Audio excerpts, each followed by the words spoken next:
Buenas noches, queridos amigos. Un gusto contar con la presencia de todos los que están presentes físicamente como los que están virtualmente. Hoy en el Club de Profesionales tenemos el gusto de presentar a dos connotados, excelentes profesionales de la rama del derecho, el doctor Fernando Becconi y el doctor Pablo Lu, que están aquí presentes.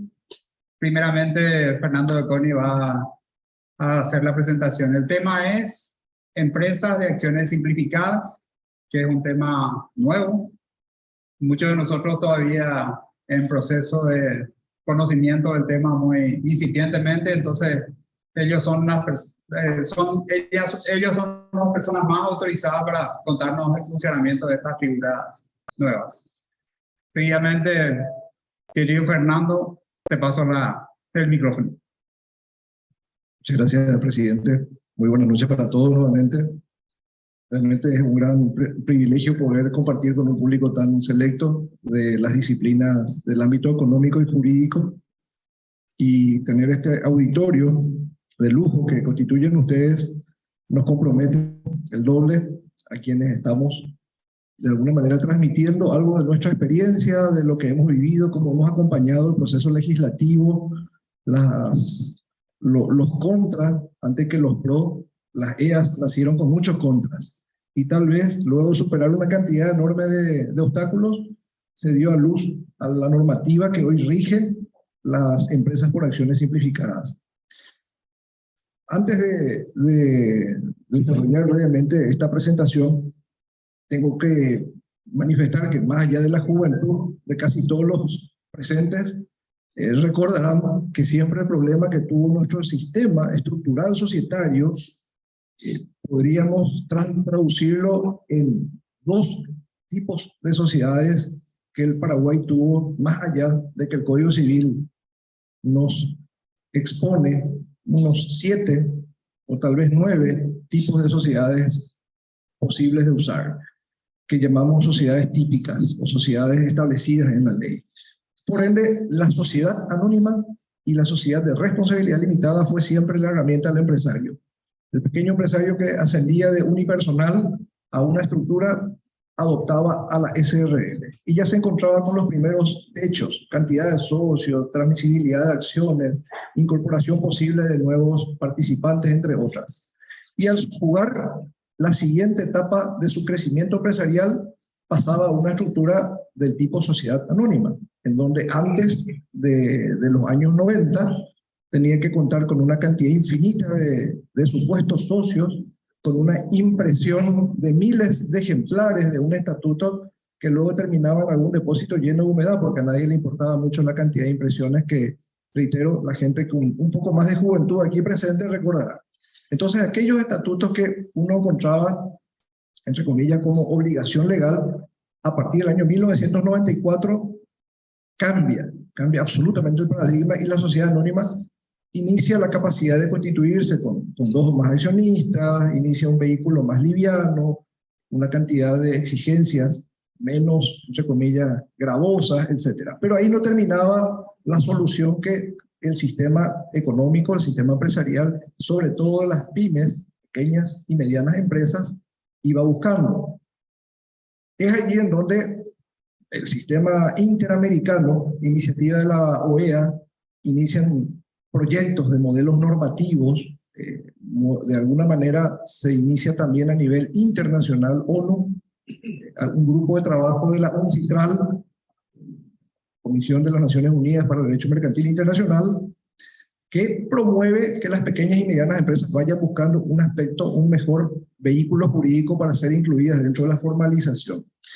Y ya en 1992, el Parlamento francés inicia un estudio normativo hasta que en el 94 da a luz a las sociedades anónimas simplificadas como un nuevo vehículo ofrecido, entre comillas, para un país bastante libre, bastante políticamente revolucionario, como lo es la República Francesa. Bueno, eso luego pasa de alguna manera a América Latina. Colombia lo incorpora ya en el 2008, inicia su tratamiento en el Congreso a inicios de los 2000, tardó muchos años hasta que lo incorporan en el 2008, y la República de Colombia empieza la exportación del modelo normativo Sociedad Anónima Simplificada, como el Paraguay lo recibe en el 2019, mes de diciembre, para luego ir aterrizándolo de a poco hasta llegar al decreto reglamentario que hoy ya tenemos en plena vigencia. Entonces, el contexto de cómo nace este modelo normativo societario, históricamente hablando, es una respuesta a la necesidad del empresario de poder contar con todos los beneficios de la simpleza de la SRL, con los elementos de mayor dinámica que le daba la sociedad anónima. Y eso permite que hoy esta estructura normativa que vamos a tratarla, y que invito a cada uno de los presentes que son autoridades del sector público y privado puedan intervenir o formular preguntas, levantar la mano, comentar experiencias, porque estoy seguro que más de uno de ustedes ha de ser autor, coautor, crítico, responsable de esta ley desde los espacios que han ocupado. Personalmente he tomado la silla, entre comillas, del Congreso en varios sectores. Creo que no hay ningún escribano. Casualmente en este grupo no hay ningún notario, ¿verdad?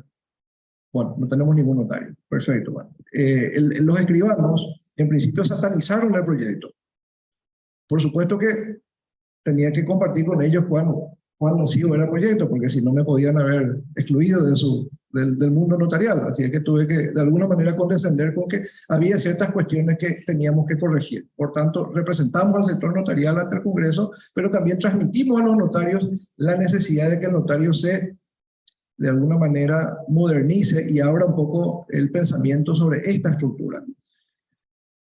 Luego de eso pasamos a otro sector, el sector que de alguna manera buscaba la formalización de ciertos trámites, y que por ende el vehículo del SUACE ingresó plenamente en el decreto reglamentario que el doctor Pablo Lu va a compartir.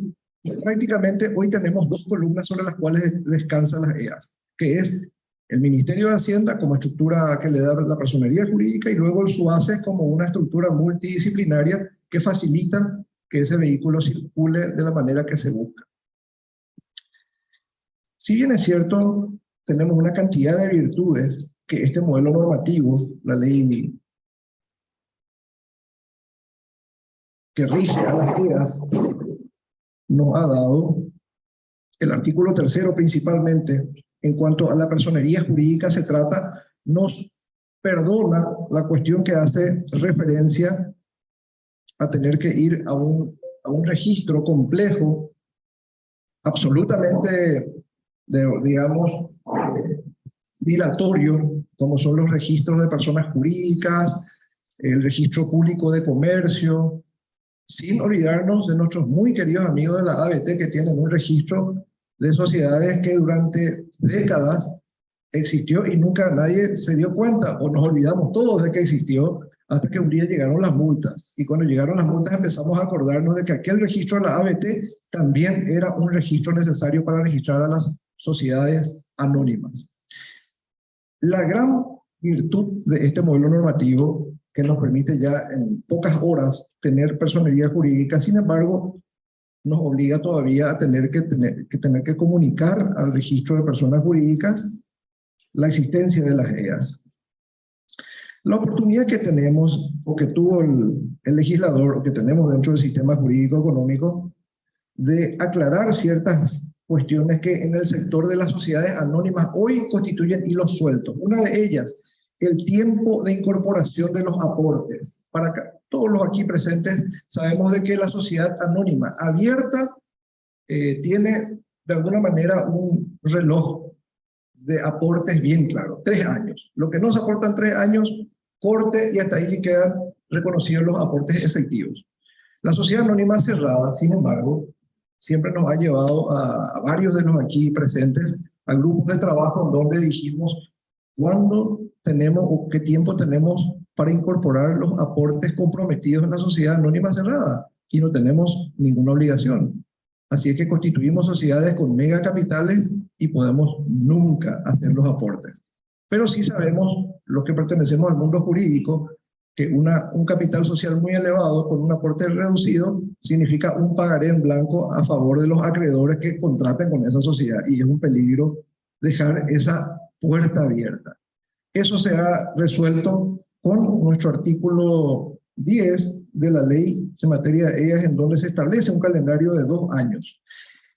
Si bien es cierto, nuestro presidente, el licenciado Zapata, quien ha tenido sobre todo la virtud de generar un grupo de profesionales en el cual nos convocó para un trabajo que ha sido acompañado por brillantes expositores del sector económico y jurídico, en un momento dado estamos proponiendo, de la mano de nuestro presidente, el licenciado Zapata, un proyecto normativo en el cual el Código Civil va a generar un tiempo establecido para las sociedades cerradas y un capital mínimo establecido para que las sociedades hoy puedan tener una estructura normativa legal que pueda garantizar un capital razonable. Hoy se constituyen sociedades anónimas con capitales ínfimos. Y también no hay parámetros, salvo aquellas regladas que tienen capitales mínimamente exigidos por ley. Y esto nos llevó un poco a ser a los albores de la ley. El Código Civil desde el año 1985 nos dio ese tipo de libertad. Sin embargo, nuestra ley de sociedades de inicio del siglo XX, por más de 80 años, nos obligaba a tener un aporte mínimo y a un plazo máximo de incorporación de activos dentro de las sociedades, que nos hemos olvidado y que la ley en el 1985, vigente hoy, Código Civil, lo ha dejado de lado. Luego, en cuanto al artículo 11 de esta ley, también introduce una cuestión sumamente interesante, que ya es la identificación de la capacidad de emitir acciones ordinarias y preferidas. Hoy la mitad del auditorio está a favor de que una sociedad cerrada pueda emitir acciones preferidas. Por supuesto que no dan derecho a voto, pero dan una preferencia, entre comillas, en la participación de beneficios. Se ha discutido muchísimo en doctrina porque para la ley de sociedades de mercado de capitales, sociedades de capital abierto, la cuestión es muy clara. Emiten acciones preferidas generalmente, siempre con la virtud de darle participación patrimonial, pero no necesariamente derechos políticos al beneficiario de la acción. Y en la sociedad cerrada hemos varias veces discutido en distintos foros, y la ABT ha sido siempre receptor de inquietudes para constituir una sociedad cerrada y darle posibilidad de emitir acciones preferidas. La ley en materia de EIAS es clarísima, permite expresamente la emisión de acciones preferidas. Y de esta manera, quieras o no, como en el derecho, la acción preferida es una invención legal, en donde le buscamos la vuelta para darle a la acción la calidad, entre comillas, de renta fija. Así como en el campo contable, económico, a los bonos subordinados se le ha dado la capacidad luego de transformarse en acciones. Entonces tenemos una acción que parece bono, acciones preferidas, y tenemos un bono que en cualquier momento puede transformarse en acción, bonos subordinados. Entonces, ambos vehículos, acciones preferidas y como los bonos subordinados, dan ese ámbito, esa capacidad de gestión bastante flexible al sector jurídico económico. Realmente lo que me gustaría observar con ustedes son un poco estos aspectos más allá de las cuestiones tradicionales que prácticamente son parte de nuestra estructura societaria tradicional. Y sí hemos visto también en el artículo 12, en su segundo párrafo, una cuestión extraordinariamente clara referente al aporte societario. Todo lo que estamos aquí en algún momento dijimos el aporte de bienes no líquidos o no efectivos. Y ahí viene la famosa tasación. Y que generalmente sobre un inmueble viene el tasador 1 que lo tasan $100.000, el 2 lo tasa en $300.000, el 3 lo tasa en $500.000. Y ahí tenemos el crisol de opciones de precio. ¿Cuál conviene más? ¿O cuál nos gusta más?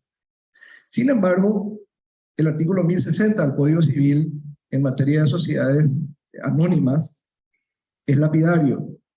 Aquel bien no líquido aportado queda supeditado y las acciones emitidas no pueden ser dispuestas hasta tanto el bien no sea liquidado. En dos palabras, incorporamos un bien no líquido y eso tiene que esperar a ser efectivizado para que se le dé el valor correspondiente si somos ortodoxos en el Código Civil, en el artículo 1060 en cuanto a sociedades anónimas. Sin embargo, ¿qué es lo que verdaderamente ocurre? Lo que ocurre es que el socio A y el socio B, muy buenos amigos, incorporan un activo no líquido y como son buenos amigos, no se molestan, eventualmente en el futuro llegan a ser líquido el bien.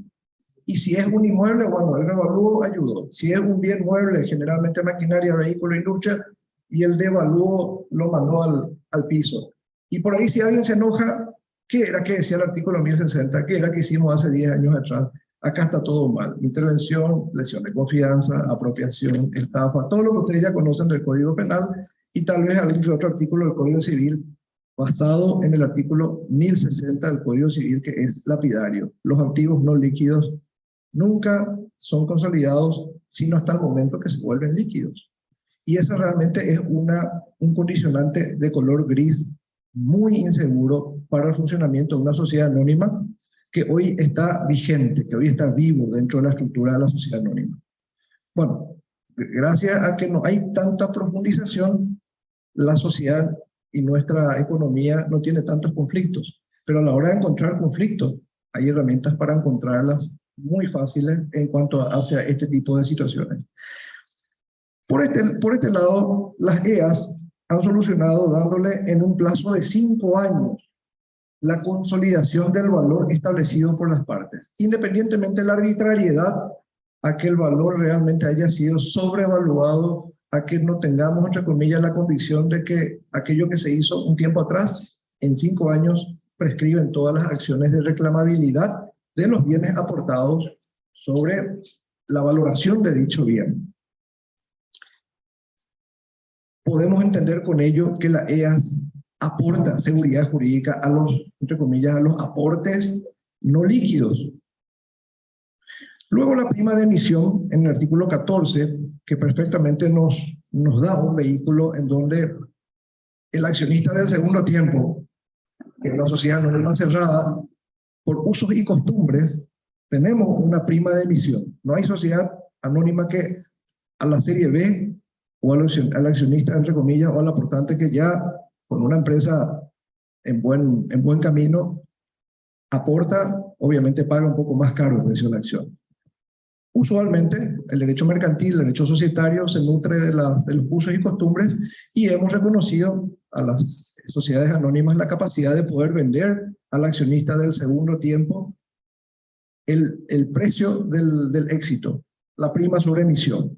Pero a partir de esta ley se incorpora expresamente en las EAS la autorización para que esa prima de emisión, incluso discriminada entre la serie 1, la serie 2 y las siguientes series, puedan tener distintas primas de emisión. Es un gran aporte realmente al sistema societario paraguayo. Las convocatorias de órganos de gobierno que hoy día son simplemente absurdamente exigentes por medio de publicaciones en el diario. Obviamente no está aquí nadie de ABC Color ni de Diario Informaciones y otros más, ¿verdad? Estamos todos los rivales de los medios de prensa desde el punto de vista societario. Somos esclavos de tener que publicar con 10 días de antelación en un medio que por ahí se lee y generalmente nadie lo lee, aunque sea de máxima difusión, algo que a nadie interesa. Seguimos siendo esclavos de eso, seguimos siendo esclavos también de una interpretación normativa que un juez de primera instancia, omitimos nombre, dijo aquellos 10 días se cuentan desde la última publicación, no desde la primera. Por tanto, vino un incidente de nulidad y los colegas del sector jurídico saben que eso es algo pesado, es algo cargoso, genera inseguridad jurídica, y si tenemos accionistas extranjeros, no sé, genera una crítica extraordinaria frente a la seguridad jurídica interna. Por tanto, esos 10 días, entre comillas, deben ser contados desde la última publicación. Sumémosle ese pecado otra vez al modelo actual. Entonces tenemos 5 días y otra vez otros 10 días, que son 15 o más, para poder celebrar nuestras asambleas. La ley de las EAS y el proyecto de ley capitaneado por nuestro presidente que está buscando modificar el Código Civil en cuanto a sociedades anónimas, ya ha dado un siguiente paso. Y las EAS hoy es una realidad que nos establece la posibilidad de que las asambleas puedan ser autoconvocadas, y si estamos el 100% de socios aquí presentes, no necesitamos publicar en un medio de prensa para esperar 15 días para celebrar nuestra asamblea. Por tanto, realmente las EAS dio el primer paso. Y el segundo paso, el Club de Profesionales, liderado por el licenciado Zapata, estará modificando el paradigma de las sociedades anónimas, que también incorporará ese modelo de asambleas autoconvocadas. Bueno, tenemos ya una cantidad de otras normas, cuestiones que también tienen que ser de alguna manera destacadas. Y entre otras, la transformación bastante versátil de la estructura de las EAS para tomar otro modelo normativo, otro modelo societario. Ahora bien, las tendencias. Y las tendencias hoy son a que la sociedad anónima está perdiendo la batalla y la SRL ya está siendo olvidada. Las sociedades anónimas, simplificadas o para nuestro país denominadas empresas por acciones, hoy están ganando la carrera. En cantidad de constituciones, en cantidad, en presencia dentro del mercado en cuanto a empresas grandes, medianas, pequeñas, capitales extranjeros, una cantidad de usuarios hoy demuestra que el modelo normativo es exitoso. Nuestra tendencia a aplicar una opción societaria, como fue o como es la sociedad anónima simplificada, entre comillas, empresa por acciones simplificada solamente en la República del Paraguay, porque en el mundo entero, en los más de 45 países, se llama sociedad anónima simplificada, que es otra anécdota. Nuestro Congreso, entre comillas, resistido a la sociedad unipersonal, le encontró, entre comillas, un nombre más apropiado, dándole el término empresa por acciones. Pero bueno, dejando de lado cuestiones muy profundas desde el punto de vista técnico-jurídico, esta es una sociedad anónima simplificada, porque la empresa constituye una actividad organizada que no necesariamente es una persona jurídica.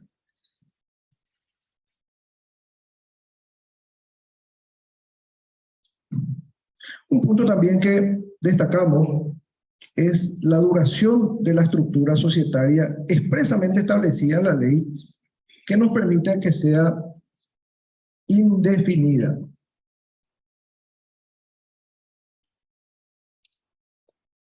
Finalmente, haciendo una muy básica intromisión en el capítulo que le toca al doctor Lu, puedo señalar algunos aspectos o debo señalar algunos aspectos que el decreto reglamentario vino a complejizar.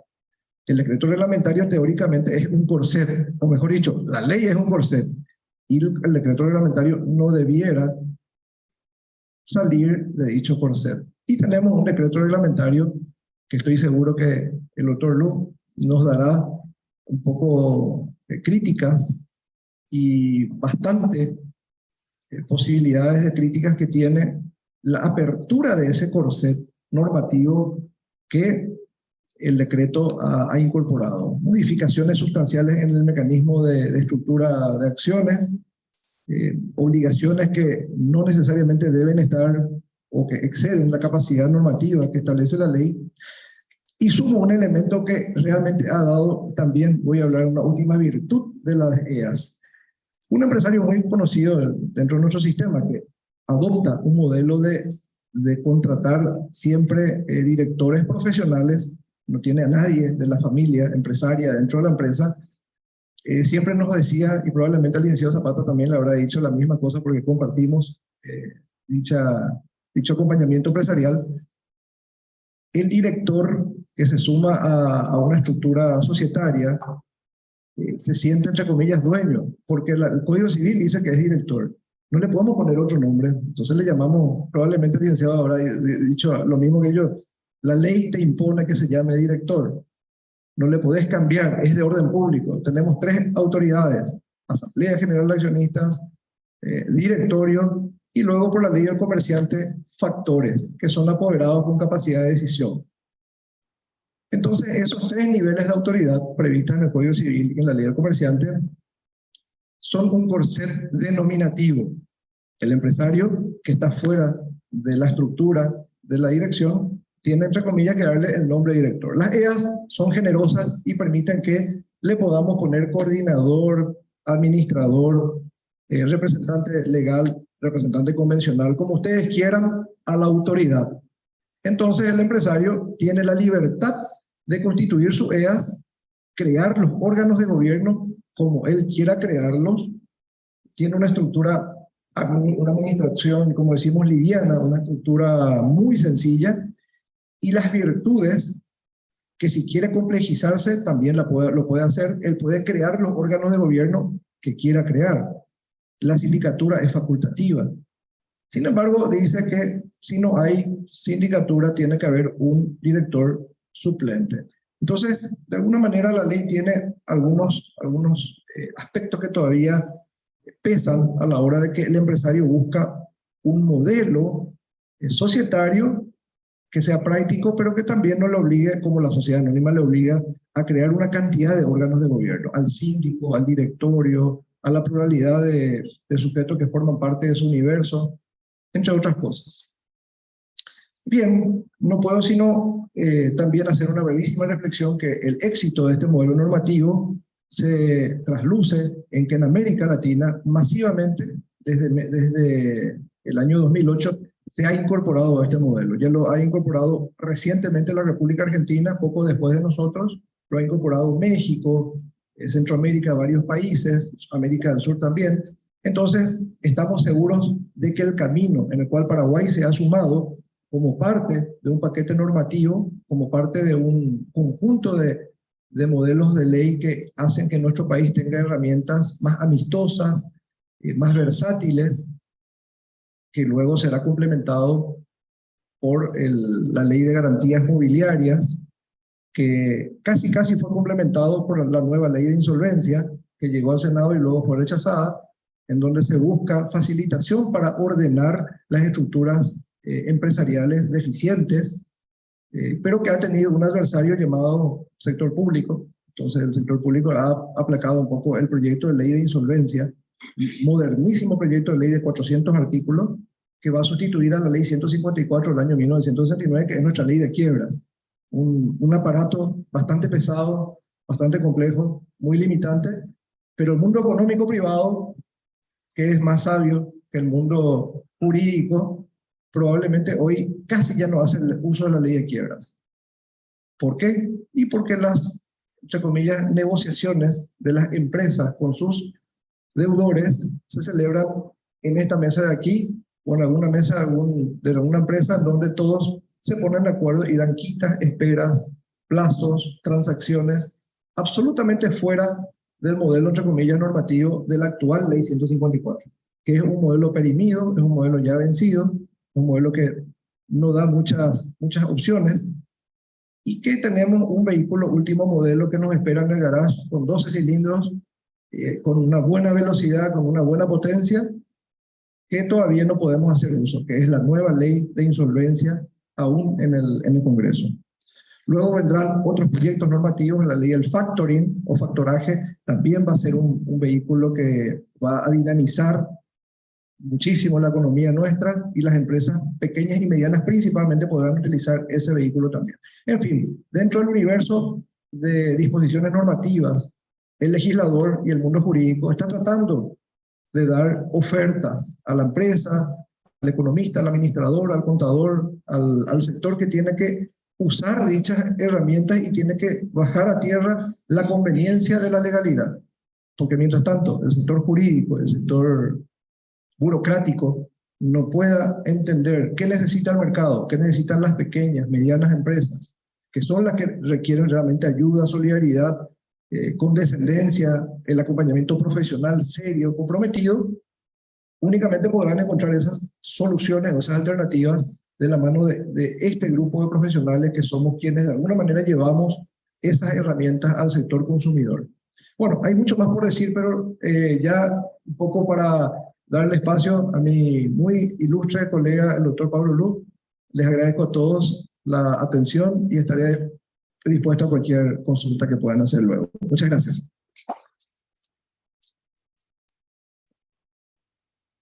Me permito hacer un par de preguntitas y después le cedo la palabra a los demás. ¿Qué podemos decir respecto a causales de disolución? Y el otro aspecto práctico de tal vez que de mano de Pablo responder es la dificultad práctica de operar con el sistema financiero todavía en las EAS. Bueno, querido presidente, antes que nada no tenemos aquí a ningún gerente, director, accionista de bancos ni financieras, ¿verdad? Bueno, ya que tenemos la duda, vamos a tratar de dar una opinión relajada. La ley establece la obligación, entre comillas, una obligación relativa. Ustedes conocen la famosa obligación relativa, o sea, es obligatorio dependiendo cómo lo miremos. Y dice la ley, palabras más, mutatis mutandis, como decimos en derecho, el sistema financiero buscará los medios, buscará imperativo los medios para facilitar. Tampoco le dice que le abrirá cuenta a nadie. O sea, cuidado que la promesa es, vamos a ver si cómo hacemos para dialogar y acercarnos a la empresa, al empresario, a las pymes, y por qué no, a las grandes también, que tienen dificultad en abrir cuentas. Entonces, la ley vino confeccionada y el decreto reglamentario volvió a ponerle el mismo énfasis a la necesidad, a una necesidad imperiosa, que es la apertura de cuentas. Entendamos que antes de la pandemia ya estábamos casi todos, de alguna manera, buscando pagar electrónicamente todas nuestras operaciones. Post pandemia, en un 90 y alto por ciento, estamos pagando todo electrónicamente. Ya las tarjetas de crédito, inclusive, ya están dejándose de lado. El cheque ya es una pieza casi de museo. Y el efectivo sigue siendo, entre comillas, vigente, pero hay un proyecto de ley del mes de agosto del año pasado que nuestro ministro Llamosa envió al Congreso, en donde propone que las operaciones superiores a más o menos $5.000 sean nulas si no son pagadas por medios electrónicos. Entonces, si ese proyecto normativo que está dormido hace un año en el Congreso avanza, dentro de unos pocos meses, las operaciones tendrán que ser todas pagadas por medios electrónicos. O sea, ya no se utilizará, entre comillas, el dinero en efectivo para operaciones superiores al corte de tantos jornales mínimos que constituyen más o menos $5.000. Entonces, la tendencia al abandono del efectivo, que si bien es cierto, podemos hacer también cierta mención de que hay países que ya lo han abandonado, en particular, hasta donde llegamos a conocimiento en Occidente, Suecia ya abandonó el dinero en efectivo hace un par de años, 2 o 3 años, y tiene prácticamente todos los pagos en forma electrónica. Nuestra región, nuestro continente, todavía tiene una carga grande de dinero en efectivo. Se habla, y tal vez más de uno de ustedes podrá saber, se habla que tenemos unos 3.000 y pico, casi 4.000 millones de dólares en efectivo emitidos en guaraníes dentro de nuestro sistema. Entonces, el Banco Central sabe que tiene, entre comillas, una emisión de dinero circulando en algún lugar, en esa cantidad. El Banco Central, ni ninguna autoridad local, sabe cuántos dólares hay, ni cuántos euros, ni cuántos valores en otras monedas, porque no tiene control de esa emisión. Sin embargo, sí sabe cuántos guaraníes hay. Entonces, toda esa complejización, ¿a dónde llega? A que lo que está buscando este modelo normativo es que podamos acceder todos, micro, pequeñas, medianas, empresas, sujetos consumidores, personas físicas, quienes sean, a la bancarización total. Eso es lo que busca y empuja este proyecto normativo. Pero por otro lado, también más de uno de ustedes será parte de alguna empresa del sector financiero que todos los días recibe de la autoridad BCP la advertencia de que haga todo tipo de disclaimer en materia de que cuando vamos a depositar efectivo, tenemos que advertir de 20 maneras que ese efectivo no tiene que ser producto del lavado ni de todo lo que ustedes ya saben que viene por las normativas vigentes. Entonces, ¿dónde está el problema? El problema, personalmente, y eso me hago cargo, no creo que las entidades financieras, bancarias y hoy día cooperativas, que también constituyen sistemas de bancarización, sean tan culpables de poner trabas a la hora de abrir cuentas, porque estoy seguro que todas estas quieren clientes. Sin embargo, tenemos una autoridad que les dice, cuidado con abrirle cuenta a cualquier persona física o jurídica que por ahí, a nuestros ojos, no constituye un sujeto confiable. Entonces, allí es donde personalmente puedo decir, y estoy convencido de que tenemos necesidad de que el ente regulador se siente un poco más cerca del ser humano de carne y hueso y conozca un poco más de su necesidad diaria y entienda que hoy obliga a que las empresas que están aquí presentes tengan que tener un mandatario.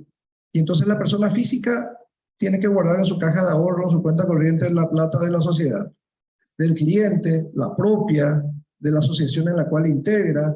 Entonces todos los vehículos que de alguna manera buscan, como la ley de la EAS, buscan facilitar la apertura de cuenta, inclusive introduciendo un artículo que dice que se buscarán los medios para facilitar la apertura de cuentas, son estériles ante una advertencia a los bancos, financieras y entidades cooperativas, que también son parte de la bancarización, aunque no sean parte de entidades reguladas por Banco Central, de ponerles una advertencia y una multa y una sanción y una cantidad de cosas que finalmente terminan por inhibir las ganas, el actuar de estas entidades que constituyen oportunidad para, de alguna manera, dar un mercado más transparente en el uso en los pagos y en todos los mecanismos que hacen las transacciones seguras.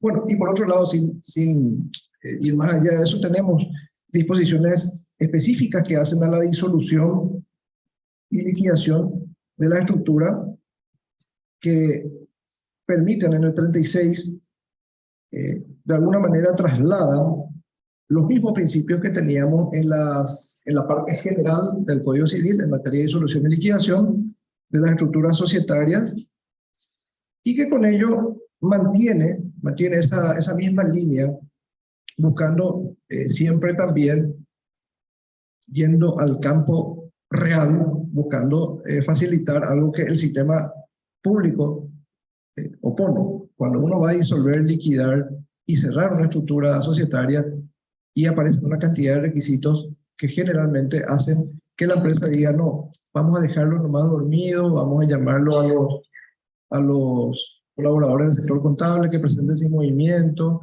y eso hoy nos tiene en una realidad. Una enorme cantidad de sociedades no terminan de disolverse no por una ley especial, llámese ley de EAS o Código Civil que establece las reglas para disolver y liquidar, sino por los requisitos que generalmente son opuestos a cualquier facilitación para el cierre definitivo y liquidación de una estructura societaria.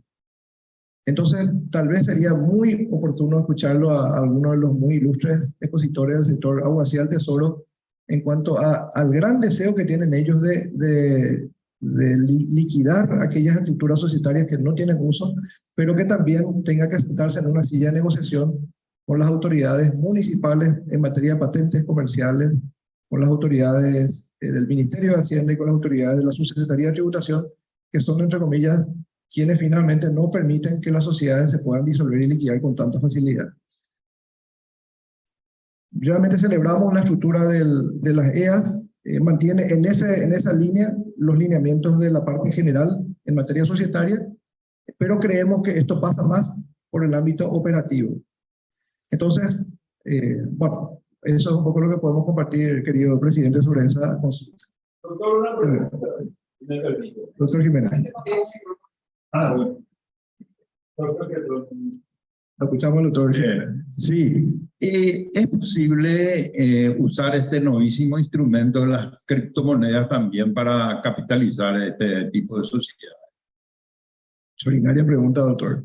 Realmente, lo voy a ser sincero, yo estoy dividido. Para mí la criptomoneda, o mejor dicho, hablemos de los criptoactivos, como seguramente más de uno de ustedes me va a corregir.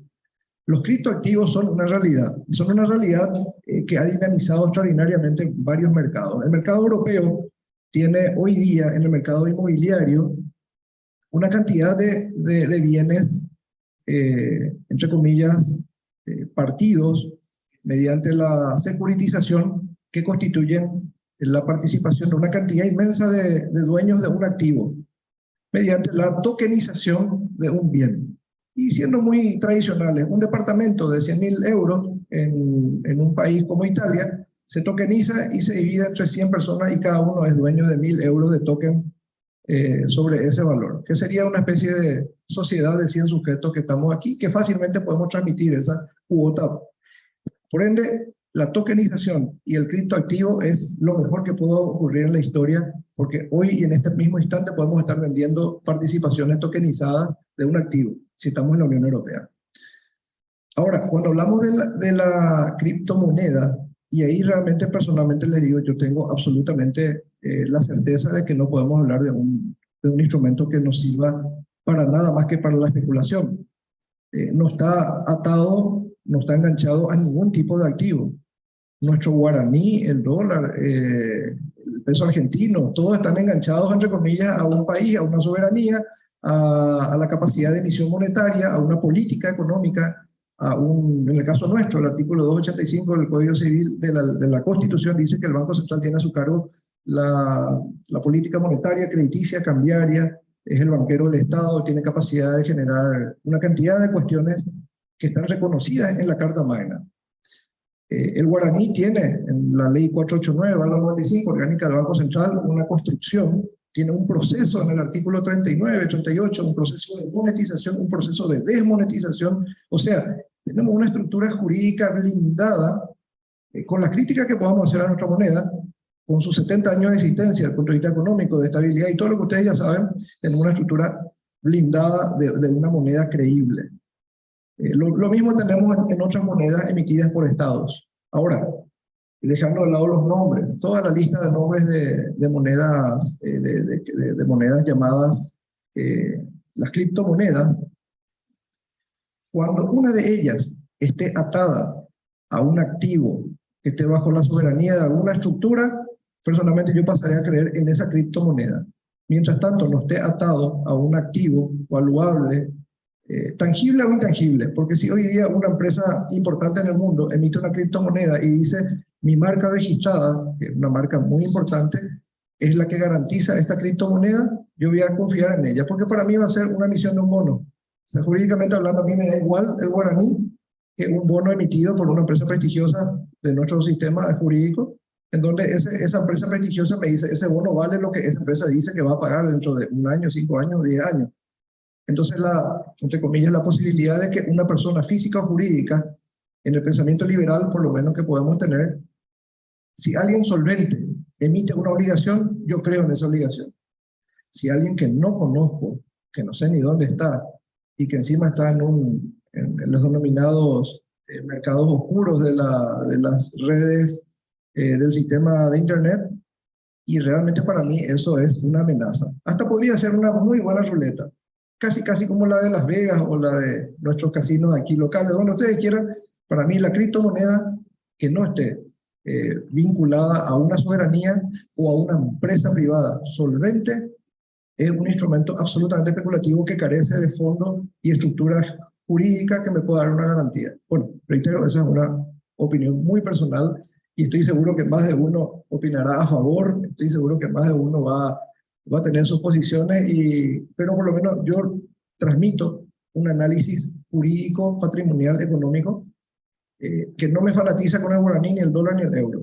Yo soy fanático de que la persona física o jurídica que emite una obligación, sea el Estado, sea una persona física o sea una empresa, tenga capacidad de responderme con la obligación que emite.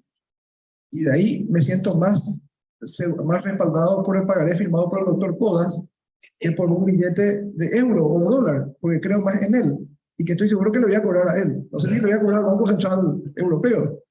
Bueno. Doctor, una consulta. Para las personas del exterior, ¿qué documentos estarían requiriendo para la constitución de una EA? Bueno, a ver. Cualquier persona en nuestro país extranjera puede ser accionista de una sociedad anónima, así como de una EAS.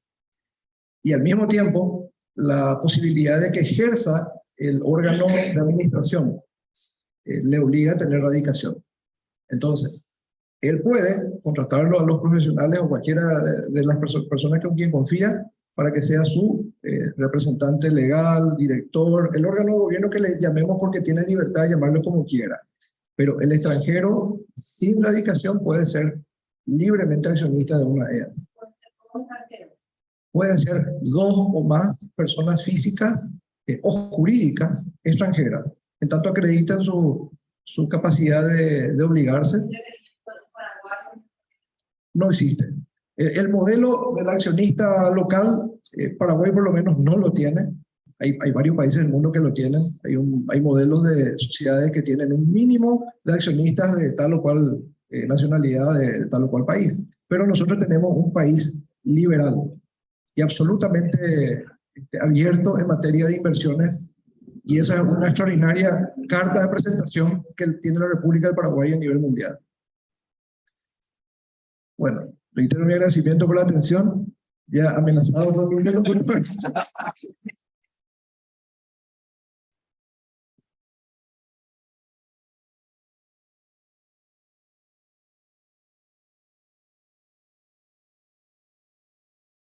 Muy buenas noches a todos. Con honor de poder estar acá presente y de poder hacer esta charla sobre las empresas de acciones simplificadas. Espero poder transmitir con la presentación de hoy el enamoramiento que tengo de este nuevo vehículo, con esta ley moderna, esta ley que baja la burocracia, facilita el funcionamiento, permite el negocio y permite que los empresarios se dediquen a lo que quieren hacer, que es dedicarse a la actividad de comercio, prestación de servicios, etc. Un punto, un paréntesis en esto: yo no coincido con el doctor Becconi sobre las criptomonedas.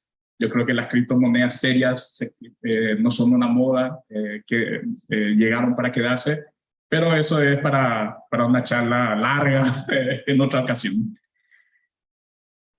¿Qué son las empresas de acciones simplificadas?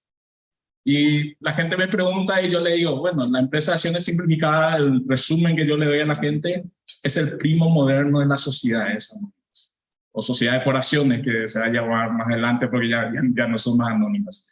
¿Y por qué es el primo moderno? Y porque tiene muchísimas más herramientas de las que tienen hoy las sociedades anónimas y que permiten un funcionamiento más efectivo que nuestra tradicional sociedad anónima. El decreto 3998 es la que reglamenta la ley 6480 de 2020. O sea, es de reciente creación, es dentro del periodo de la pandemia. Y la pandemia, además de que de todo lo que causó, nos enseñó a todos nosotros de que hay una otra forma de trabajar, que no hay necesidad de ir a la oficina, de estar presente, hacer horario, que también podemos producir y ser efectivos de la distancia. Y la pandemia permitió el desarrollo de los medios telemáticos, permitió hacer crecer más todos los servicios digitales.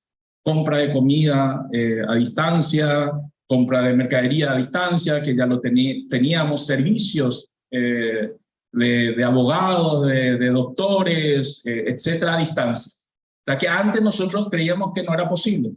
Antes nosotros creíamos que sí o sí tendríamos que ir a la tienda, tendríamos que ir al consultorio del médico, tendríamos que ir al despacho del abogado, y la pandemia nos enseñó que se puede trabajar a distancia, y esta ley facilita todo eso. O sea, facilita porque permite la utilización de medios telemáticos. Hice un resumen de los aspectos relevantes de lo que dice el decreto reglamentario. Cuando la gente me pregunta cuánto tiempo demora para constituir una SA o una SRL, ¿ustedes qué me dicen? Un mes, 30 días. 30 días, 45 días, llegó a 60 días durante la pandemia. Entonces demora bastante. Entonces cuando yo le explico al inversor que viene a la oficina y dice, doctor, explícame, quiero constituir una sociedad, sí, todo bien, pero demoras 30, 45 días. Y dice, pero tanto, ¿verdad?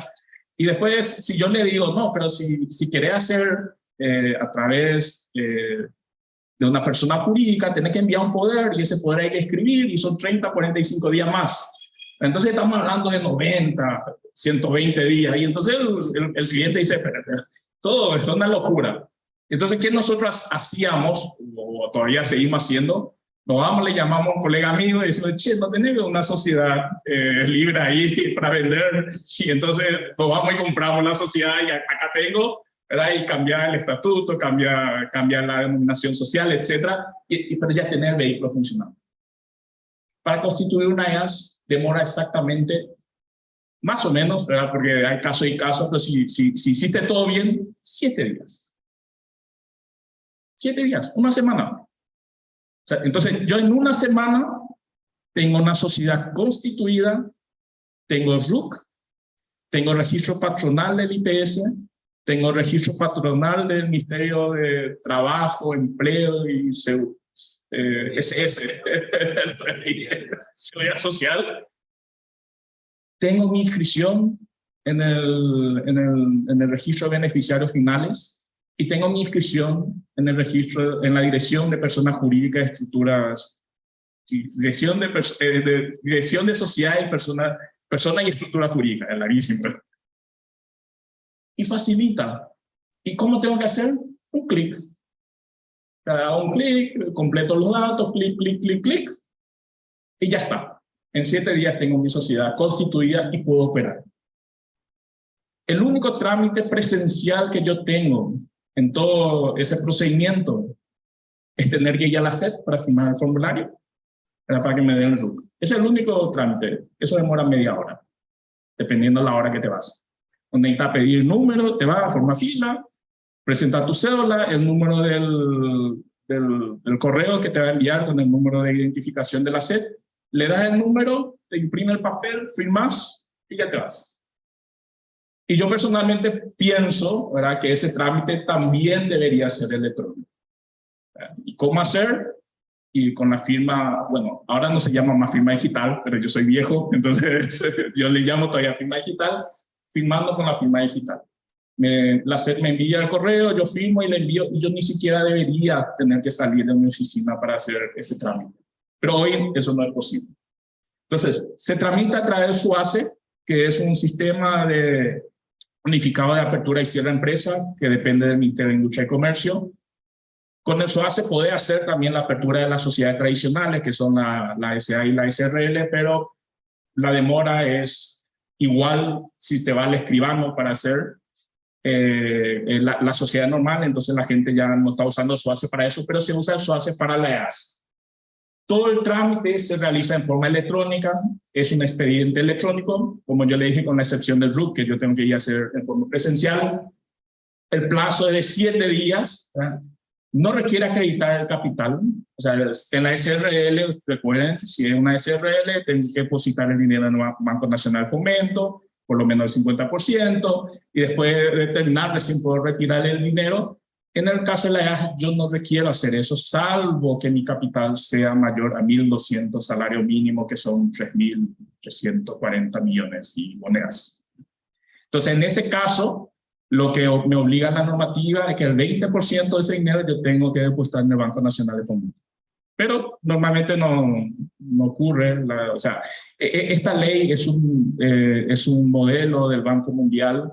En el exterior le llaman SAS, que son la Sociedad Anónima, Sociedad de Operaciones Simplificadas, y acá le llamamos EAS, es el nombre que le pusimos. Y en realidad esta ley se hizo pensando en las pymes y las MIPYMES. Pero en realidad nuestra ley no tiene limitación. Entonces, en teoría, con la EAS yo podría realizar cualquier actividad, menos las que exigen un tipo de sociedad específica, como son los bancos, las financieras, las aseguradoras, etcétera, que requiere por ley que sea una sociedad anónima. Pero quitando esas particularidades, con la EAS podría hacer cualquier actividad económica, lícito, por supuesto. El aporte, como dijo el doctor, se puede hacer en dinero en especie. Si en especie, se tiene que hacer dentro de los 60 días de la Constitución. Hay un sistema de evaluación ahí que también establece el decreto.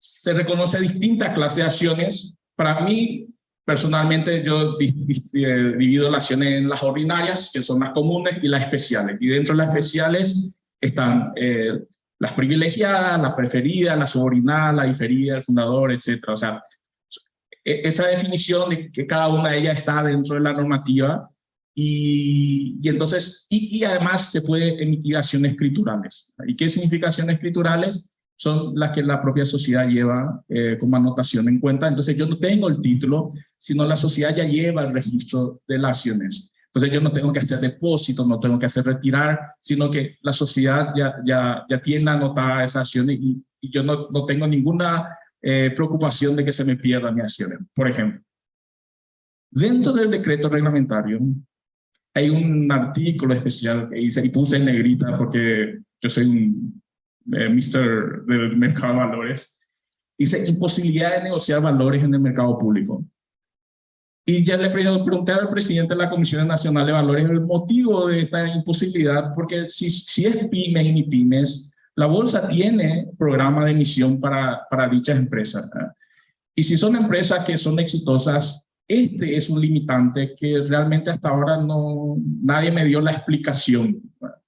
Esta limitante está en el modelo del Banco Mundial, la ley modelo, como le llama eso, y estaba en la ley la imposibilidad de emitir acciones nomás, ¿verdad?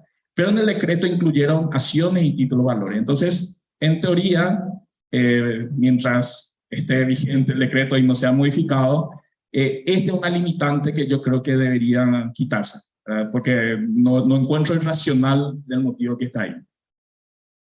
Se permite la reunión telemática del órgano de gobierno, le llaman, no es directorio, sino órgano de gobierno, entonces yo le puedo dar el nombre que quiera, ¿verdad? Puede ser consejo de administración, de órgano de gobierno, directorio, etcétera, y de la asamblea. Y esto es algo que hicimos durante la pandemia con el presidente y otros colegas ilustres, de quitar el decreto que permitió la realización de las asambleas telemáticas. Entonces, y ayudó bastante porque como no nos podíamos reunir, no podíamos hacer asamblea, pero debíamos hacer asamblea. Entonces, hicimos eso y esto permite, la ley permite hacer la reunión telemática y establece ciertas condiciones que deben cumplir para poder hacer. Y ahí tengo una crítica, ¿verdad? del pensamiento que tiene cierta parte de las autoridades, donde dice que quien esté en el órgano de gobierno no podría ser extranjero, debería ser residente. Porque si nosotros vamos a la ley de migraciones, la ley de migraciones lo que dice es que para residir en el país y ejercer actos de comercio yo debo obtener mi residencia. Pero si yo puedo hacer desde Nueva York, Londres, puedo hacer desde Taipei, puedo hacer desde Tokio, ¿por qué me tendría que exigir tener la residencia? Esto es un pensamiento antiguo, ¿verdad? Yo puedo ejercer si estoy presente, pero hoy no hay necesidad más de estar presente físicamente. Yo voy a estar presente telemáticamente. Entonces, yo creo que esto hay que hacer un poco más de educación, ¿verdad? Y tratar de hacer entender de que las normas se tienen que interpretar de acuerdo al momento en que nos encontramos. Antes, claro, no había internet, no había Zoom, no había Teams, no había Google Meet y no era posible hacer reuniones telemáticas. Hoy ya es posible. Puede tener un órgano de gobierno de un miembro, como ya las sociedades anónimas lo tienen, y la designación del síndico es opcional. Y esto es buenísimo, porque hay sociedades tan pequeñas, ¿verdad? Que el costo del síndico es un costo, ¿verdad? Por más que hoy día, no sé, le pago 1.100.000 por año, que es poquísimo, ¿verdad? Pero es un costo, ¿verdad? Y en este caso, la sociedad permite que, que no tengas un síndico. El depósito de las acciones, recuerden, para participar en la asamblea, tengo que depositar mi acciones 3 días antes, etc. En este caso, lo que dice es que yo puedo hacer ese depósito mediante una institución depositaria, pues un banco, o sea, ya no limita porque en el código dice tiene que ser banco, etcétera, o un notario. Y tampoco dice que tiene que ser un notario local, podría ser internacional, ¿verdad? Y esto se subsana sin tener las acciones escriturales.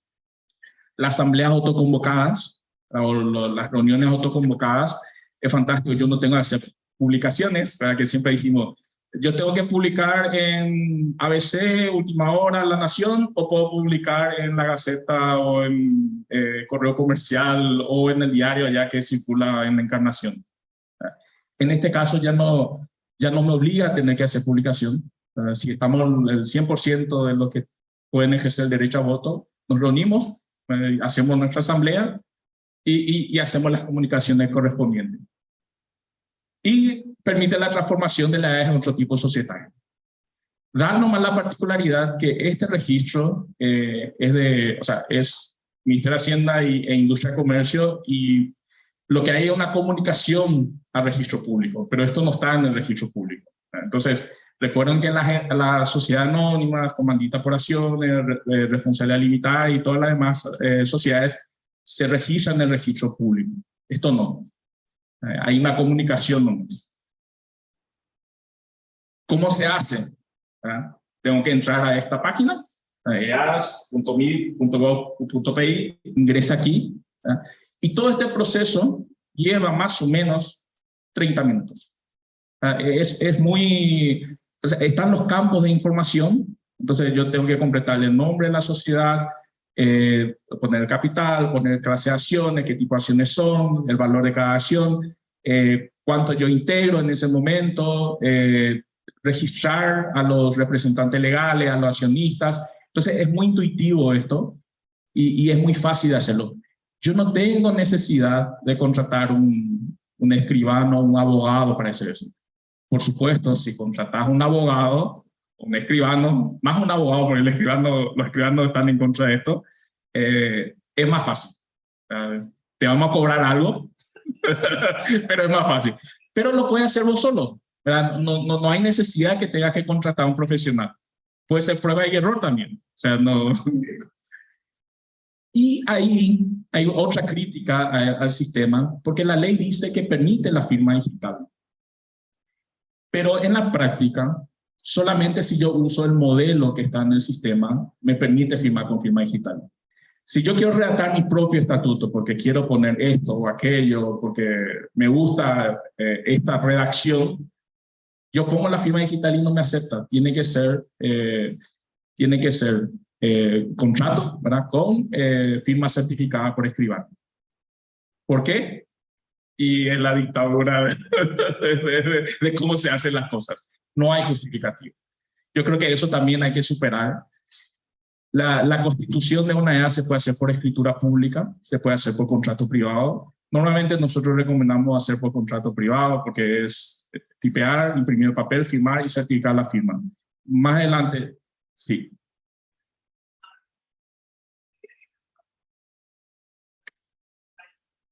Y ocurre que uno no tipea nada, excepto poner los nombres y todo lo demás. No te permite cambiar absolutamente nada. Así mismo es. Es más, cuando uno llena todo eso, las personas que van a ser socios accionistas, ¿verdad?, tienen que firmar y se tienen que volver otra vez a levantar en el mismo día, porque de lo contrario no te acepta. No sé si eso cambió, ¿verdad? Pero tiene, así como vos decís, prueba y error, ¿verdad? Si es que vos vas a hacerlo solo, tenés que habilitar tu identidad electrónica. Una persona extranjera o un común, digamos, que está solamente en el comercio, que no maneja estas cosas, no es tan sencillo. Entonces, creo que con justicia pagarán nuestros honorarios. Muy bien, apoyo totalmente. Es cierto, o sea, cuando haces la constitución de la EAS y firmar los estatutos, todos tienen que firmar, todos los socios accionistas tienen que firmar, y hoy requiere de certificación de firma. ¿Cómo nosotros hacemos cuando es un extranjero? Y si es un extranjero, me tiene que dar el poder. Si me da un poder, tengo que ir a registrar, y después de registrar, me presento y hago la constitución. ¿Qué hacemos nosotros? Y esto es gratis. Esto es gratis. Nosotros constituimos la sociedad y le vendemos la sociedad. Entonces, yo me ahorro toda la parte del poder, me ahorro toda la parte de la inscripción y hago como hacen algunos colegas de vender sociedades. Entonces, nosotros constituimos, vendemos, pero ya direccionado, ¿verdad? El cliente ya te dice cómo quiere que se llame, qué va a hacer, cuál es el capital, etcétera, etcétera. Y eso fue gratis.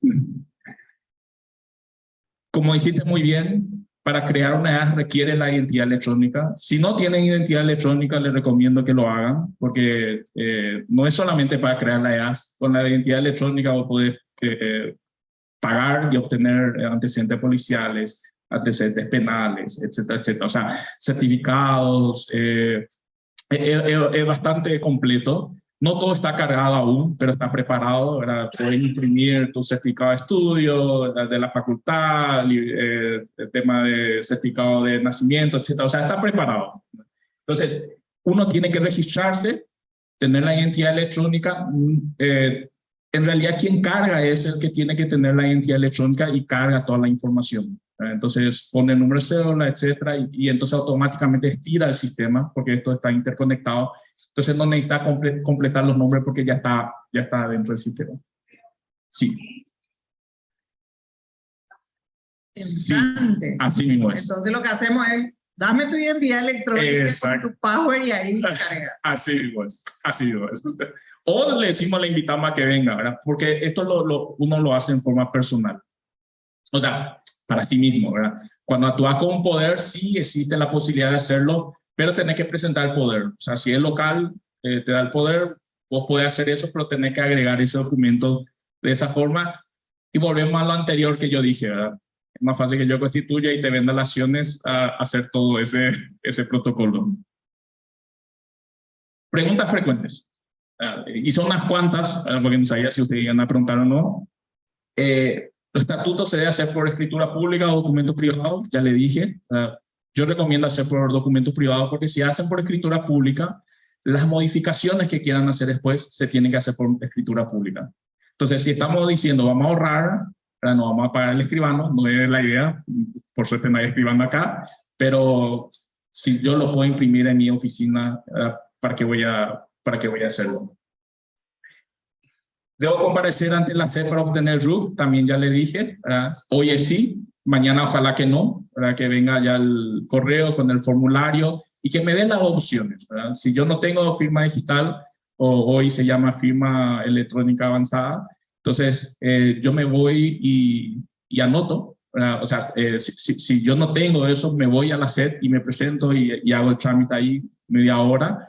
Y si tengo, entonces bajo el documento, hago mi firma electrónica y envío a la SED y ellos verifican, validan, me habilitan. Eso sería lo ideal, de no tener que hacer ningún procedimiento presencial. ¿Puede una persona no residente ser miembro del órgano de administración? Ya sabe mi opinión. Para mí, no, o sea, si puede operar a distancia, no debería haber esa exigencia de tener la residencia. Normalmente ellos tampoco cobran remuneración en el país, ¿verdad? Porque normalmente son representantes de sociedades o ellos no están ahí por la remuneración de ser director o de ser miembro del órgano de administración, sino son propietarios y también quieren administrar. El único problema que veo de que si el extranjero es el administrador es en el momento de la apertura de las cuentas en las entidades, ¿verdad? Porque las entidades, si bien no es una normativa, sino por un tema de compliance, en general ellos no aceptan personas que no sean residentes o no tengan cédula paraguaya. Entonces te exigen, y en la práctica lo que va a ocurrir es que va a necesitar a alguien que sea residente o sea paraguayo. Sí. Ejercer actos de comercio. Sí. ¿Y no van con eso? Sí, residente físico. O sea, si yo me voy, digamos, yo me quiero ir a Estados Unidos, quiero trabajar, y yo me voy allá y tengo que pedir residencia, mi green card, para que pueda trabajar allá. Pero si yo estoy en Paraguay y tengo una empresa allá y lo puedo hacer a distancia. Pero uno, ¿cómo sabe si está haciendo a distancia o está haciendo personal?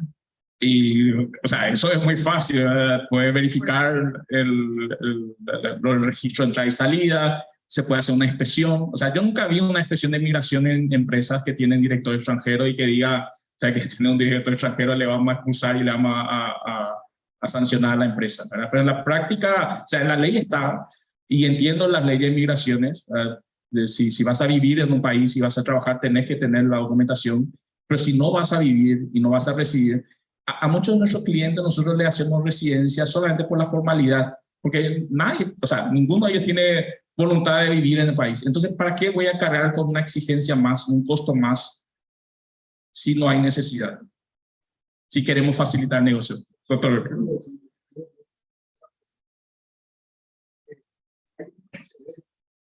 Una sentencia de un tribunal penal que, pese a que una pericia reconoció la firma real de los directores, con un informe de migraciones se contradijo la presencia en esa fecha y finalmente terminó una condena por producción y uso de instrumentos de contenido, entre comillas, contenido auténtico, pero con una fecha falsa.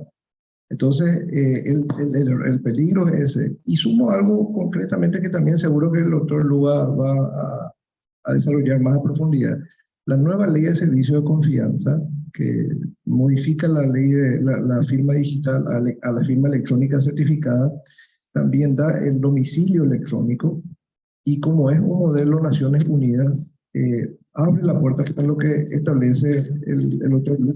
Dentro de muy poco tiempo, ahora estamos en un periodo gris, dentro de muy poco tiempo vamos a ser ya ciudadanos universales, ya no vamos a estar con cuestiones de migración, de erradicación y de cosas así, porque la ley de servicio de confianza ya nos abre la puerta para lo que ambiciona el doctor Lu, y que reitero, ya es hoy, tenemos un pie dentro de esta libertad de accionar. Muchas gracias. Gracias, doctor. Y lo dijo muy bien el doctor. Antes no se permitía, no se permite hoy en el Código Civil de las reuniones a distancia, ni los votos por medio de cartas. Pero la ley permite las reuniones telemáticas. Entonces yo no va a haber no va a haber contenido falso porque voy a decir, se realizó de forma telemática por la plataforma X, y si quieres poner más datos, estaba conectado desde Singapur o de otro lugar, entonces no va a haber contenido falso. El acta va a decir exactamente qué es lo que está ocurriendo. Y las decisiones son válidas porque la ley permite ese sistema de reunión telemática. Capital mínimo máximo para la EAS no hay. Esto estaba inicialmente hecho para las pymes y las MIPYMES, pero no hay. Entonces, ¿el capital mínimo cuál es? Y el flujo de caja. O sea, ¿cuánto? Porque te hace contabilidad, tenés que pagar al abogado, al contador, primero al abogado, después al contador. Entonces tenés que tener alfabeto, ¿está bien? Y si exige actividad restringida para la EAS y la respuesta inicial es no, salvo aquellas que la ley misma exige el tipo societario específico. Entonces yo ya le dije a ustedes, las bancos financieras, el seguro, etcétera, etcétera, que sí requiere un tipo societario específico.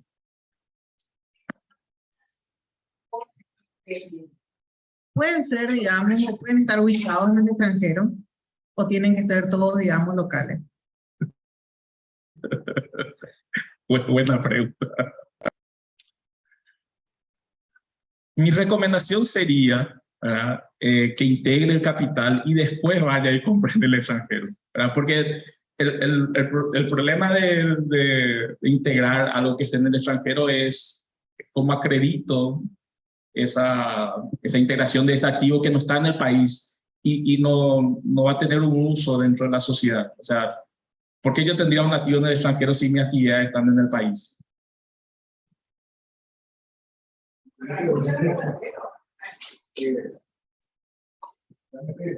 Totalmente de acuerdo con el doctor Lu, pero hay una realidad. La ley de sociedades de Panamá, que varias empresas aquí representadas por varios profesionales, seguro que pasó por la experiencia, tuvo personas de todo el mundo, con personas jurídicas constituidas en Panamá con activos aportados en el exterior, operaciones, entre comillas, denominadas offshore, y en particular esa es una realidad. Hay sociedades o hay países amistosos en sistemas en la antigüedad, hoy día ya están un poco más revisados esos modelos. Pero la incorporación de un activo en el exterior era la razón de ser de varios países del mundo. Uruguay hasta el año 2008, Panamá hasta el año 2016, y probablemente otros países que todavía sobreviven. Pero está demostrado que en el campo jurídico todo es posible. Bien del exterior es un activo de una empresa que no está necesariamente donde está el bien. Y luego el Código Civil, así como las leyes de sociedades, todas reconocen el acto aislado. Y el acto aislado justamente es el vehículo para que la empresa de un país pueda tener un activo sin necesariamente moverlo en un segundo país, en una soberanía donde no tiene ni siquiera registros. Hay sociedades extranjeras que no tienen RUC en Paraguay, que no tienen inscripción en Paraguay, pero que tienen un activo registrado en el Paraguay. Hay sociedades paraguayas que tienen un activo en algún país del mundo con una legislación societaria muy similar a la nuestra y se llama acto aislado de comercio. Y el acto aislado de comercio se creó, entre comillas, para facilitar justamente la pregunta sobre un bien en el exterior comprado con capital de una sociedad que no pertenece a esa soberanía. Entonces, en el mundo económico, eso probablemente ya existía mucho antes que lo que la ley permitía, porque la verdad es que siempre el mundo económico le fue obligando al legislador a tener que legislar. La sociedad anónima en el 1600 ya estaba creada por las expediciones de las compañías de India que venían a traer sus intereses a América, la compañía europea. Y luego nacen las sociedades anónimas. O sea, siempre el mundo económico le dio un impulso al mundo jurídico. Bueno, el doctor Lu seguramente nos va a profundizar un poco más sobre el tema de operaciones. No comparto, ¿verdad? Y dentro de la norma civil, todo lo que no está prohibido está permitido. Entonces, en principio parecería raro, ¿verdad? Pero no veo por qué no se podría hacer. Voy primero a esta y después... Víctor pregunta, ¿se puede ir aumentando el capital en plazos de tiempo anuales? ¿Verdad? Y la respuesta es sí. O sea, yo puedo terminar la Constitución, ¿verdad? Y acto seguido quiero aumentar el capital y aumento y modifico el estatuto y así sucesivamente. La norma exige que todo el capital, o sea, al contrario de los antiguos, muy antiguos que hablan del capital autorizado, en el caso de la EAS, todo el capital tiene que estar suscrito, ¿verdad? Eso dice la norma. Y se puede integrar parcialmente, ¿verdad? Y tener el plazo, ¿verdad?, de 2 años para integrar totalmente el capital suscrito. Entonces, en esta nueva normativa ya no permite lo que antes teníamos de capital autorizado, sino tenemos que establecer el capital que nosotros queremos tener y podemos suscribir parcialmente. O sea, no suscribir parcialmente, disculpa, podemos integrar parcialmente. Tenemos que suscribir la totalidad e integrar parcialmente. Mi pregunta va por el tema de la Constitución, justamente. El cliente viene al contador, el contador es contador. Entonces, esa parte es la que a mí no me simpatiza mucho de las EAS, porque nos quieren responsables a nosotros de lo que dice esta Constitución. Y finalmente, yo no estudié notariado, entonces como que ahí es la parte que a mí no me simpatiza mucho de esta... O sea, me encanta, rápido, lindo, tan moderno no sé si es, o sea, como dijiste, el primo moderno, diría primo, no sé si moderno, pero esa parte es la que no sé cuál es su opinión, que nos recomienda, porque finalmente yo creo que cada uno tiene su profesión y el cliente al contador le quiere ser responsable absolutamente de todo y finalmente no es responsabilidad. Es que el contador es responsable. El abogado es el que va a defender lo que hizo mal el contador.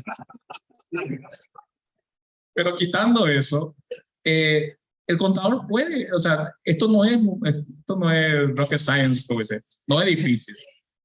Y entonces, cuando uno constituye, ¿verdad? y hace, se va a dar cuenta de que es muy fácil, ¿verdad? Y que es sencillo, porque en realidad esto está hecho para que uno haga por sí mismo, o sea, sin necesidad de contratar a un abogado, un contador, un notario.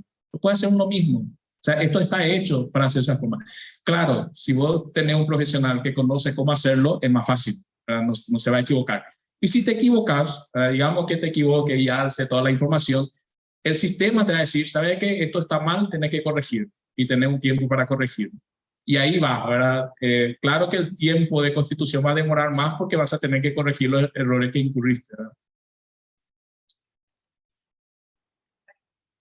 Asamblea o a las reuniones, digamos, que si estaban todos los accionistas, no hacía falta, digamos, hacer una publicación. ¿Y qué pasa si no están todos? Bueno, acá no exige publicación, exige comunicación. Entonces, le notificás por algún medio que vos puedas probar, sí le notifiqué, entonces ya es válido. no existe, o sea, no hay esa burocracia así, tengo que publicar en un diario de gran circulación, bla, bla, bla, bla, bla, para poder, por 5 días y con 10 de antelación. Entonces vamos a la teoría de si es 10 más 5 o es o 10 incluido 5. Para que sea válida, la constitución de la asamblea, ¿qué porcentaje? 100%. Justamente, ¿No presente o No, si autoconvocado es 100%. Si es por las comunicaciones, es lo normal de lo que dice la norma general. con el permiso del doctor Luz, realmente la ley establece que en el estatuto las personas establecen sus domicilios y sencillamente la propia ley dice que se deberá comunicar. Si a ello le sumamos en el 2000, la ley del 2010 de firma digital, la actual ley de servicios de confianza, podemos cerrar ya el círculo de que el socio A con el correo electrónico tal, el socio B con el otro correo electrónico y el socio C con su correo electrónico somos convocables mediante el simple correo electrónico, que es una firma electrónica. No es una firma electrónica certificada, porque es un Gmail, un Hotmail probablemente o algo así. Pero si a eso le sumamos que en el estatuto ya está establecido, a partir de ese estatuto la firma casi pasa a tener la certificación de la firma electrónica. Por ende, lo que nos sucede en el mundo jurídico, en el mundo contable, el Udisoft o el password de la SEP, le da casi el tratamiento de una firma electrónica certificada que la propia ley ya reconoce. Entonces, no podemos no tener firma electrónica certificada, o antiguamente podíamos no tener firma digital, pero teníamos una firma electrónica, reitero, casi certificada, casi, entre comillas, considerada tal por medio del Udisoft o la SEP.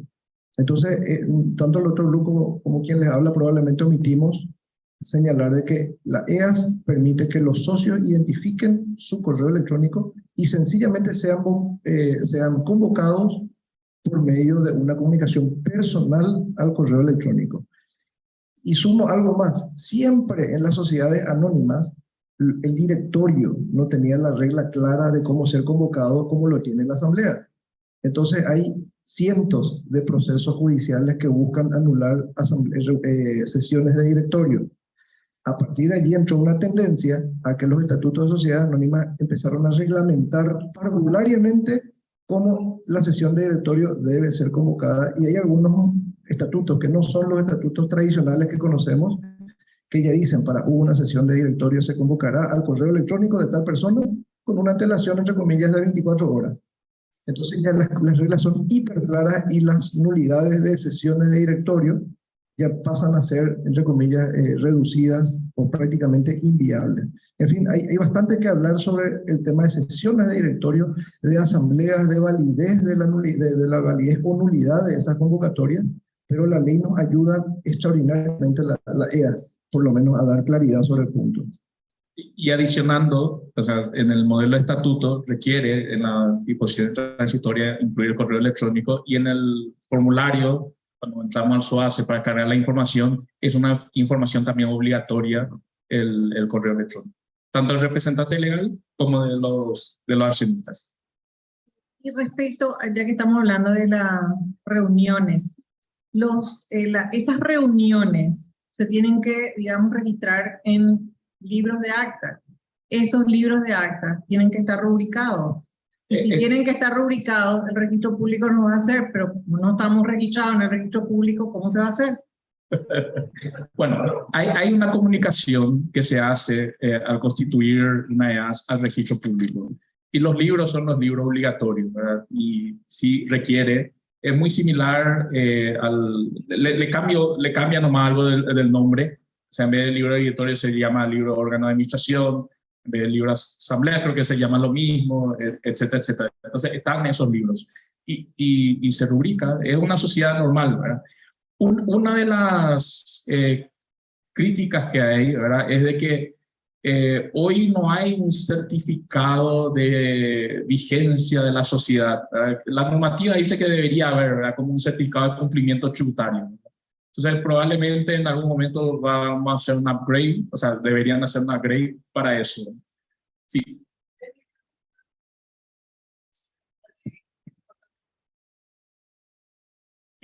nosotros habíamos leído que una vez que se termine la reunión hay que comunicar al órgano administrativo que regula las EAS.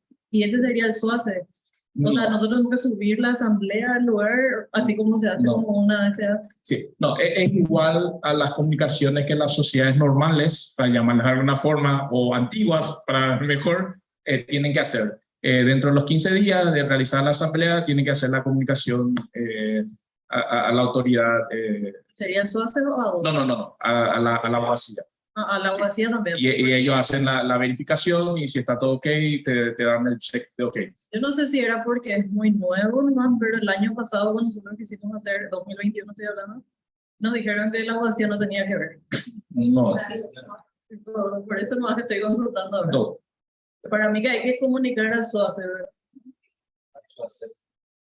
Ok, no. O sea, por eso me consulto porque es algo que me quedó bastante en duda. Bueno, para abonar un poco el tema, realmente hoy estamos en un territorio donde la EAS tiene una dualidad. Puede ser unipersonal o puede ser pluripersonal. Y al momento de ser unipersonal no tiene necesidad de asamblea. Por ende, la eventual situación que un alto porcentaje va a tener de sociedades, de EAS unipersonales, no va a requerir la comunicación a la eventual autoridad, quien sea esa autoridad.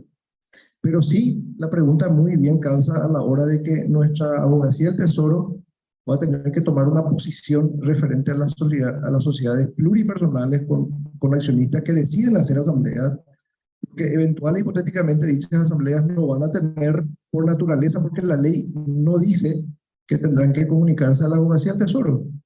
A diferencia de lo que la ley que establece todas las estructuras societarias, sí habla sobre las sociedades anónimas.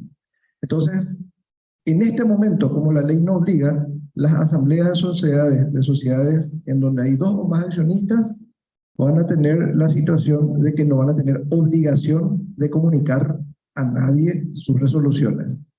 Cuando surja algún tipo de reclamo, algún tipo de impugnación, de nulidad, es ahí donde van a ser, entre comillas, una autoridad judicial o un árbitro, porque hay que recordar que la ley de EAS en un artículo dice expresamente las partes podrán, y recomienda inclusive, podrán someter a arbitrajes sus diferendos entre accionistas, entre directores, y cuando surja un arbitraje o un juicio en donde se plantee la nulidad, probablemente se invocará la carencia de comunicación que hoy no tiene obligación. Hoy no hay obligación de comunicar las asambleas. Por otro lado, había una pregunta que siempre gira en torno al mundo jurídico contable.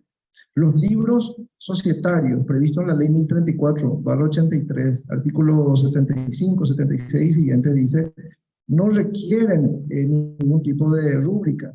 Los libros contables obligatorios en la ley 1034, que son el libro diario, el libro de inventario, sí requieren rúbrica, pero los libros societarios no. Pero vamos al campo real. En el campo real, un funcionario de banco, un administrativo, dice, ¿dónde está el libro rubricado de la Asamblea de Sociedades? Y bueno, ahí aparecemos todos corriendo llevando el libro rubricado. Inventamos una rúbrica. Y ahí abrimos rápidamente la cuenta o cobramos rápidamente el cheque o transferimos rápidamente lo que queremos transferir. Pero el día en que nos sentemos, todos los que estamos aquí y le digamos, no necesita rúbrica, ahí probablemente cambiemos el mundo. Bueno, eso va a depender de nosotros.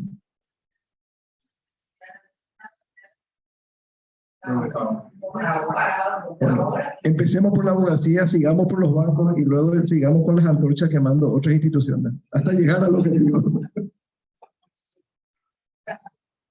Una crítica que no lo dije durante la presentación, es que la ley permite, estamos todavía en una ley moderna con el pensamiento antiguo, ¿verdad? Y cuando hablamos de sociedades decimos no 2 o más personas físicas o jurídicas, entonces no nos salimos de eso, de lo que aprendimos en la facultad. Pero la ley permite, ¿verdad?, la creación de la EAS de una sola persona jurídica, ¿verdad? En la práctica no está ocurriendo, ¿verdad?, porque no se puede. Pero la ley permite, ¿verdad? Lo que hay es la empresa, la EAS unipersonal. ¿Sí? Ya, como para no molestarlo más también. Este tipo de modelo es seguro, es más seguro que una sociedad anónima o tiene la misma equivalencia. ¿Seguridad en qué sentido? Seguridad, digamos, en que ante, digamos, un, no sé, un quiebre o un reclamo, digamos, La ley es clara. La responsabilidad de los accionistas con relación a este tipo de sociedad es del capital aportado. Hay una limitación de responsabilidad.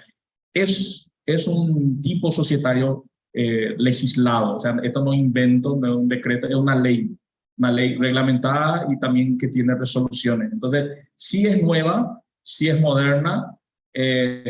Para mí, es cuando la sociedad por acciones sea similar a esto, probablemente veamos si los tiempos son así tan rápido como esto, volveremos a las sociedades por acciones, pero hoy no hay cómo comparar a este vehículo por la rapidez, por las herramientas que tienen, por lo fácil que es administrar esto y es más barato. Entonces, mañana cuando las sociedades por acciones modifiquen la normativa que tenemos y tengamos algo similar a esto y tengamos un sistema de blockchain y entonces no necesitemos más registro público, sería interesante. Presidente, ya está. En caso de que se opte que la Constitución sea por escritura pública, ¿cómo quedarían las tasas de eso? Las tasas, Las tasas habituales que se pagan en el momento de la Constitución. bueno, no sé, no hay un notario, ¿verdad? Pero ahí no sé cómo cobrarán, ¿verdad? Porque es la redacción de una escritura. No sé si cobrarán como transcripción o cobrarán como constitución de sociedad, pero no va a pagar la tasa de inscripción como una sociedad, ¿verdad? Porque lo que va a estar haciendo es transcribir el estatuto dentro de una escritura. No se inscribe, no hay inscripción, ¿verdad? Presidente.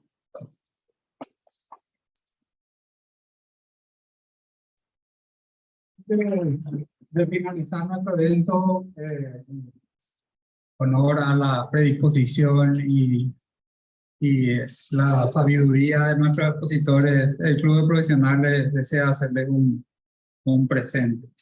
Primeramente al doctor Fernando Becconi.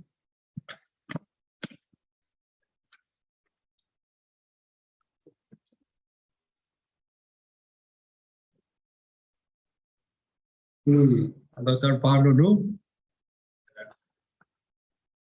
Y agradecerle nuevamente el conocimiento, sabiduría y predisposición de siempre. Y a todos los asistentes por su presencia, sean virtuales y físicamente aquí presentes. Muchas gracias.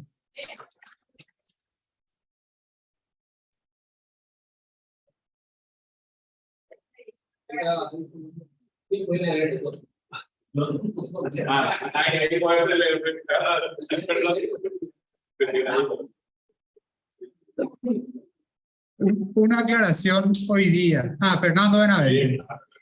No podemos negarnos a la autoridad. Una aclaración hoy día. Las EAS canalizan sus comunicaciones a través del SUAS, destacando que todas las obligaciones de la SA las tienen las EAS. Las comunicaciones asamblearias no tienen multa. Otra aclaración, los estatutos pro forma fueron consensuados previamente, ya no se revisan en la Dirección de Sociedades, no así si desean usar otro estatuto que sí requiere revisión. Gracias, doctor Fernando Benavente. Y con la revisión es también rápido, porque demoran un día para la revisión. Sigue siendo mejor. Un gusto y los invitamos a un refrigerio al final del evento. A la presencia.